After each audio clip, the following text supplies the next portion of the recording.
सरस्वती जी और उनकी बहू रश्मि के बीच एक दिन बहस छिड़ जाती है। आखिर किसका काम ज्यादा आसान है, बहू का या सास का? माँ जी, सास को काम ही क्या है, आपके सारे काम उंगलियों पे तो हो जाते हैं। कुछ भी। हाँ, हिसाब तो उंगलियों पे ही हो जाता है ना। अरे बेटा, ऐसा सिर्फ अभी लगता है। जो मुझे करना पड़ता है ना, वो तुझे करना पड़े तो समझ आएगा कि असली काम का पहाड़ कैसा होता है। ठेले बराबर वजन भी नहीं है आपके काम में, और बात पहाड़ों के वजन की कर रही हैं आप। तू ऐसा करती ही क्या है घर में बेटा, ये तो बता मुझे। मैं थोड़ी ना कुछ करती हूँ, सब जादू से हो रहा है इस घर में। अरे एक दिन मेरा काम करोगी तो समझ आएगा। Okay okay, shut up. कल से मैं घर के काम करूंगी और तू मेरी जगह हर चीज का हिसाब रखना, ठीक है? ठीक है, ये भी कर लेते हैं। ये सास बहू की डील के बारे में रश्मि के पति अमन को नहीं पता था और ना ही अमन के पिताजी सुरेश जी को। पर गेहूं के साथ साथ जैसे घुन भी पिस जाता है, ये दोनों भी पीसने वाले थे।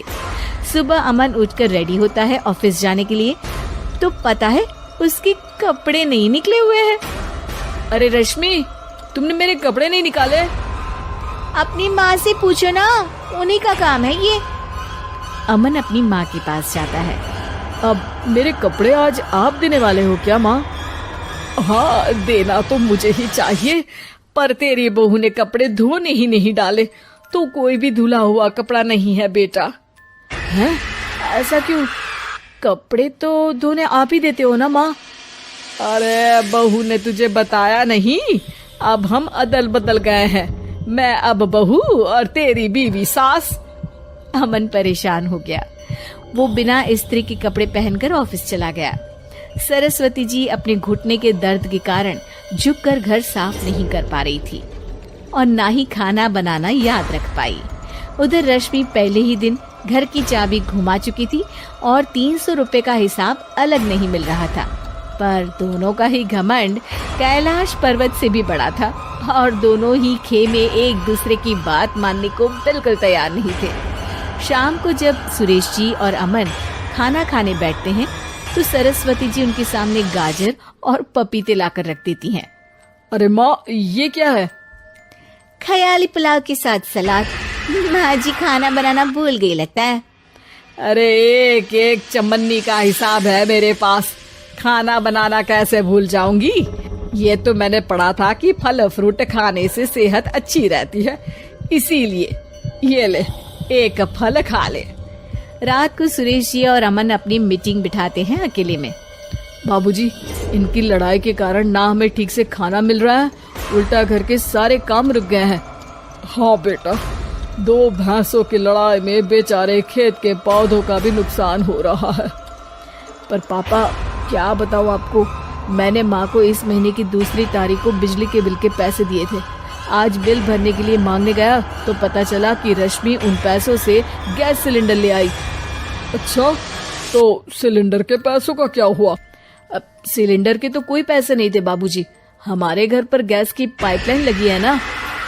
बेटा, इन दोनों का कुछ करना पड़ेगा, नहीं तो अपने घमंड के चक्कर में पूरा घर बर्बाद कर डालेंगी ये दोनों।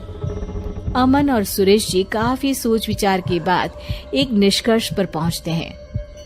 रात ही को दोनों अपनी पत्नियों की अलमारी से नई साड़ी निकालते हैं और सुबह जब रश्मि और सरस्वती जी उठते हैं तो देखते हैं कि दोनों पति साड़ी पहनकर चढ़ाव पर सब्जियां काट रहे हैं। अरे ये सब क्या हो रहा है? क्या हो रहा है मतलब?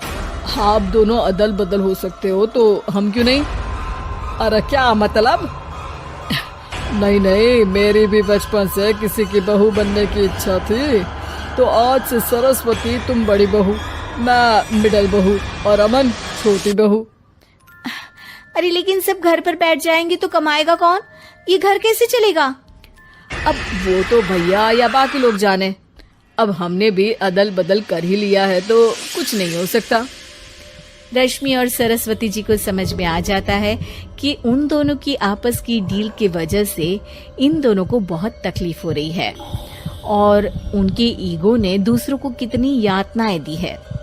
अब असल में माँ जी आप सही थी, सास बनना बहुत मुश्किल है।